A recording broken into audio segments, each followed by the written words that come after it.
കേരള ചരിത്രത്തിൽ ആദ്യമായി ഇഡിക്ക് നേരെ തെരുവ് യുദ്ധം.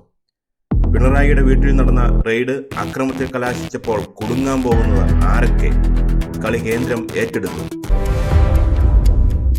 കേരളത്തെ അമ്പരിപ്പിച്ച സംഭവമാണ് തലസ്ഥാനത്തുണ്ടായത്. മുൻ മുഖ്യമന്ത്രിയും നിലവിലെ പ്രതിപക്ഷ നേതാവുമായ പിണറായി വിജയന്റെ വീട്ടിലെ ഇഡി റെയ്ഡ്, അതിനു പിന്നാലെ ഉദ്യോഗസ്ഥർക്ക് നേരെ നടന്ന ആക്രമണം. കേന്ദ്ര ഏജൻസിക്ക് നേരെ തെരുവിൽ നടന്ന ഈ കയ്യേറ്റം വലിയ നിയമ രാഷ്ട്രീയ പ്രത്യാഘാതങ്ങളിലേക്കാണ് വിരൽ ചൂണ്ടുന്നത്. ഈ വിഷയത്തിൽ കേന്ദ്രത്തിന്റെ അടുത്ത നീക്കം എന്തായിരിക്കും? ഇതിന് ആരൊക്കെ മറുപടി പറയേണ്ടി വരും? കേന്ദ്ര ഏജൻസിയുടെ ഔദ്യോഗിക കൃത്യനിർവഹണം തടസ്സപ്പെടുത്തുകയും ഉദ്യോഗസ്ഥരെ ആക്രമിക്കുകയും ചെയ്ത സംഭവത്തിൽ കേന്ദ്ര സർക്കാരിൻ്റെയും ഇഡിയുടെയും ഭാഗത്തു നിന്ന് കടുത്ത നടപടികളുണ്ടാകും. നിലവിലെ കേസിന് പുറമെ കേന്ദ്ര ഉദ്യോഗസ്ഥരെ ആക്രമിച്ചതിനും പൊതുമുതൽ നശിപ്പിച്ചതിനും ജാമ്യമില്ലാ വകുപ്പുകൾ പ്രകാരം ഇഡി നേരിട്ട് പുതിയ കേസ് ഫയൽ ചെയ്യും. കേരള പോലീസിന്റെ ഭാഗത്തു നിന്ന് വീഴ്ചയുണ്ടായെന്ന് കാണിച്ച് ഇഡി ഹൈക്കോടതിയെ സമീപിക്കും. കേസ് അന്വേഷണം അട്ടിമറിക്കാൻ സംസ്ഥാന ഭരണകൂടത്തിന്റെ ഒത്താശയോടെ ശ്രമം നടക്കുന്നുവെന്ന വാദം ഇഡി ശക്തമാക്കും. ആക്രമണത്തിന് ആഹ്വാനം നൽകിയ പ്രാദേശിക നേതാക്കളെയും ദൃശ്യങ്ങളിലുള്ള പ്രവർത്തകരെയും ഇഡി നേരിട്ട് പ്രതിപ്പട്ടികയിൽ ഉൾപ്പെടുത്തി അറസ്റ്റ് ചെയ്യാൻ സാധ്യതയുണ്ട്. ഈ ഒരൊറ്റ സംഭവം കൊണ്ട് കേരളത്തിലെ പ്രധാന രാഷ്ട്രീയ കക്ഷികളും ഭരണ സംവിധാനവും പ്രതിക്കൂട്ടിലായിരിക്കുകയാണ്.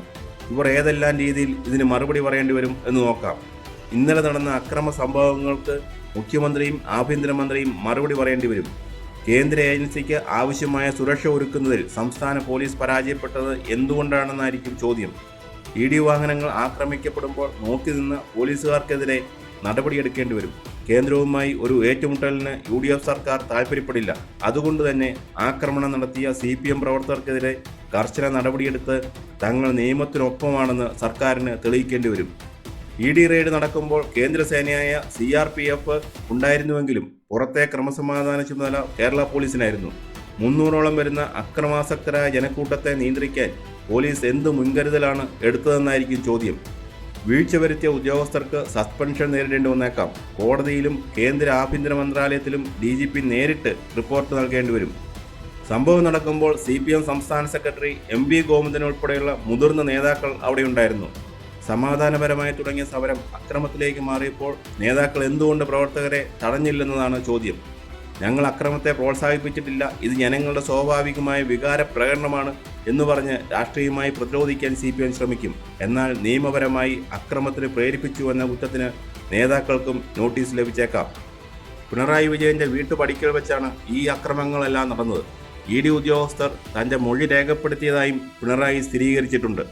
മകളുടെ കമ്പനിയുമായി ബന്ധപ്പെട്ട അഴിമതി കേസിൽ നിന്നും ശ്രദ്ധ തിരിക്കാനാണോ ഈ തെരുവ് യുദ്ധമെന്ന ചോദ്യം പിണറായി നേരിടേണ്ടി വരും. പിണറായി വിജയൻ തന്റെ പതിവ് ശൈലിയിൽ ഇതിനെ രാഷ്ട്രീയമായി നേരിടാനാണ് സാധ്യത. ഇത് ഞങ്ങളെ ഇല്ലാതാക്കാനുള്ള കേന്ദ്രത്തിന്റെ നീക്കമാണ്, ഞങ്ങൾ ഭയപ്പെടില്ല എന്ന് മുഷ്ടി ചുരുട്ടി അദ്ദേഹം അണികളോട് പറയുമ്പോഴും വരും ദിവസങ്ങളിൽ ഇഡിയുടെ ചോദ്യം ചെയ്യലുകൾക്ക് അദ്ദേഹത്തിന് ഹാജരാകേണ്ടി വരും. നിയമത്തിന് മുന്നിൽ കൃത്യമായ മറുപടി നൽകാൻ അദ്ദേഹം ബാധ്യസ്ഥനാണ്. ഡൽഹിയിൽ അരവിന്ദ് കെജ്രിവാളിനെ ഇഡി അറസ്റ്റ് ചെയ്തപ്പോൾ BJPക്കെതിരെ ഒന്നിച്ച കോൺഗ്രസ് കേരളത്തിൽ പിണറായി വിജയനെ ഇഡി കൂട്ടണമെന്ന നിലപാടിലാണ്. VD സതീശൻ ഡൽഹിയിൽ പോയി മോദിയെ കണ്ടതിന് തൊട്ടുപിന്നാലെയാണ് റെയ്ഡ് നടന്നതെന്ന CPM ആരോപണത്തിന് കോൺഗ്രസ് എന്തു മറുപടി നൽകും? CPMന്റെ സഹതാപ തരംഗ തന്ത്രത്തെ കോൺഗ്രസ് രാഷ്ട്രീയമായി ചെറുക്കാനാണ് തയ്യാറെടുക്കുന്നത്. അഴിമതി നടത്തിയതുകൊണ്ടാണ് ഇഡി വന്നത്, അല്ലാതെ രാഷ്ട്രീയ പകപോക്കലല്ല എന്ന് ജനങ്ങളെ ബോധ്യപ്പെടുത്താനായിരിക്കും കോൺഗ്രസ് ശ്രമിക്കുക. ഇഡി ഉദ്യോഗസ്ഥരെ ആക്രമിച്ച പശ്ചാത്തലത്തിൽ വരും ദിവസങ്ങളിൽ CPM നേതാക്കളെ ലക്ഷ്യമിട്ട് കൂടുതൽ കടുത്ത നീക്കങ്ങൾ കേന്ദ്രത്തിന്റെ ഭാഗത്തുനിന്നുണ്ടാക്കാം. കൂടുതൽ അറസ്റ്റുകളിലേക്ക് കാര്യങ്ങൾ നീങ്ങിയാൽ കേരളം വീണ്ടും തെരുവ് യുദ്ധങ്ങൾക്ക് സാക്ഷ്യം വഹിക്കും. ഈ കേസിനെ ചൊല്ലി നിയമസഭയ്ക്കുള്ളിലും പുറത്തും കോൺഗ്രസും CPMഉം തമ്മിലുള്ള പോരാട്ടം കടുക്കും. CPM ഇതിനെ രാഷ്ട്രീയ ആയുധമാക്കുമ്പോൾ കോൺഗ്രസ് ഇതിനെ അഴിമതിക്കെതിരെയുള്ള പോരാട്ടമായി ചിത്രീകരിക്കും. കേസിൽ ഇഡി കൂടുതൽ തെളിവുകൾ പുറത്തുവിടുകയും അക്രമ സംഭവങ്ങളിൽ CPM കൂടുതൽ പ്രതിരോധത്തിലാവുകയും ചെയ്താൽ അത് പിണറായി വിജയന്റെ രാഷ്ട്രീയ ജീവിതത്തിലെ ഏറ്റവും വലിയ പ്രതിസന്ധിയായി മാറും. ഒരു റെയ്ഡ്, അതിനു പിന്നാലെ ഉണ്ടായ ആക്രമണം, ഇത് കേവലം ഒരു ക്രമസമാധാന പ്രശ്നമല്ല, മറിച്ച് കേരള രാഷ്ട്രീയത്തിന് ദിശ മാറ്റാൻ പോകുന്ന വലിയൊരു കൊടുങ്കാറ്റിന്റെ തുടക്കമാണ്. നിയമത്തിന് മുന്നിൽ എല്ലാവരും മറുപടി പറയേണ്ടി വരും. അത് അണികളായാലും നേതാക്കളായാലും.